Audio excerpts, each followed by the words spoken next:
everybody, Wildman Wes here, and welcome to another edition of Worst State of Movies. After we're finishing up here in Maine, let's do a little quick East Coast tour. Let's hop in on the Whirlybird and fly to our next location. We now travel to the state of Maryland, where this is the preface I have today. There are movies out there that, when you talk about based on real events, you have to question whether or not how much of it was accurate or not. And then you think about movies that say it's real life situation that completely trolled you. Yes, this is one of those movies that the whole trolling for the win, the original film trolled us for the win with the Blair Witch Project. Now we're moving on to the 2000 sequel, Book of Shadows, Blair Witch 2. This movie is about the concept of how real-life document footage of movies becomes mainstream, and was it real or did we get played? The movie starts off with the aftermath of the Blair Witch Project, where newsreels and people interviewing the townsfolk of Burkittsville, Maryland, are talking about, oh, well, this is just how things are now. We're becoming famous. We have to showcase everything about the Blair Witch. The film starts off with a lot of newsreels of the town of Burkittsville, Maryland, where townsfolk are talking about how much popularity the Blair Witch Project movie gave them and how people come and visit all the time, and it's brought a lot of revenue. Well, there's one of the townsfolk named Jeff who was a former mental institution patient that has these Blair Witch huntings where he takes people in vans, especially a camera crew, to see if they can find anything out of the ordinary. When they're out there, another tour group comes through and they start butting heads and figuring out who gets the right of staying where all the events took place prior. Well, after a lot of alcoholic and substance consumption occurs overnight, they wake up with all of their research and evidence regarding the whole Blair Witch incident gone, destroyed. However, there's some tapes that were moved aside that nobody really knew how it was set aside except for one of the people in the group that happens to be a Wiccan. So now she's being accused of doing all these weird things, and while they're going from point A to point B in this film, it cuts away to each character being questioned by the authorities. And as weird as this is, I'm just going to fast forward on this one, because the first Blair Witch film trolled us, and we all know that this is a mainstream version sequel. It turns out that all of these people in the group got possessed by the energy of the witch, and they decided that they were going to take out the other group, and some of them die, some of them go to prison.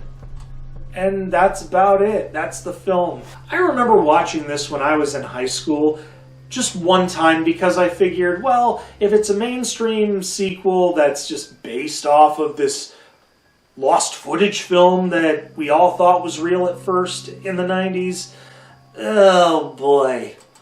I thought, hey, what could go wrong?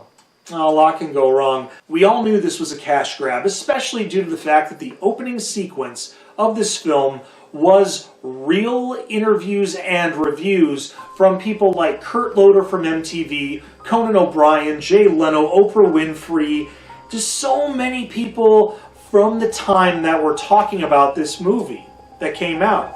And this was just one of those movies that, hey, let's snag on it from the fame that it got, and we'll just throw in some metal music like Marilyn Manson and whoever else, and hey, people will watch it, yeah.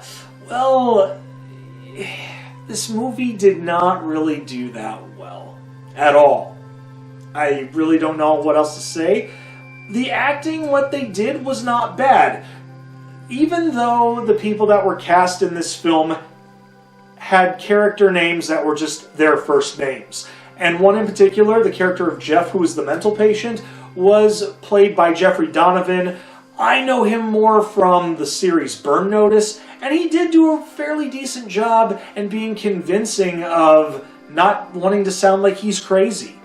But then again, out of everything else, the rest of the cast, they could have done a lot better. This is coming from somebody that probably has lost a lot of energy in acting himself. Now, the special effects and the cinematography, especially when it comes to the hallucinations of the characters when all the witchcraftery is going on, I'll admit, not bad. However, this movie just felt very carbon copied from the original with just a tweak of what happened from the first one, where it actually shows other characters. And not just that, the cinematography, obviously they're going to show some grainy footage from the camera's perspective, but for the most part, this just looked like your average movie. We're just going to go ahead and grade this because I'm very, very, very, very tired of the horror movies on this list right now, because Shocktoberfest is coming up here very, very soon, and I need to save my energy. Book of Shadows, Blair Witch 2. Ugh. Now I know why I only watched it once, 25 years ago. Well, we hope you enjoyed this episode, for better or worse, on Book of Shadows, Blair Witch 2. If you've seen this movie and you agree with what I said, you can leave a thumbs up. Otherwise, if there's things that you don't agree with, hey, there's that comment section below. Let me know what you liked about it. I'm really interested in to see what people have to say about films that do get scrutiny for being considered the worst ever made. Also, make sure you share on social media, but most importantly, let's keep that algorithm going up. Let's push that little red button and ring that bell for instant notifications. Until then, I'm Wildman Wes, and like I said, I'm going to be taking a break on the worst state of movies for now because Shocktoberfest 80s Rewind is coming up here soon, and I want to make sure that that content gets out very, very quickly without hesitation. Worst State of Movies will be coming back for a little while in November, and then whatever is left over will continue into 2026 after we get our 24 Beers of Christmas series finished.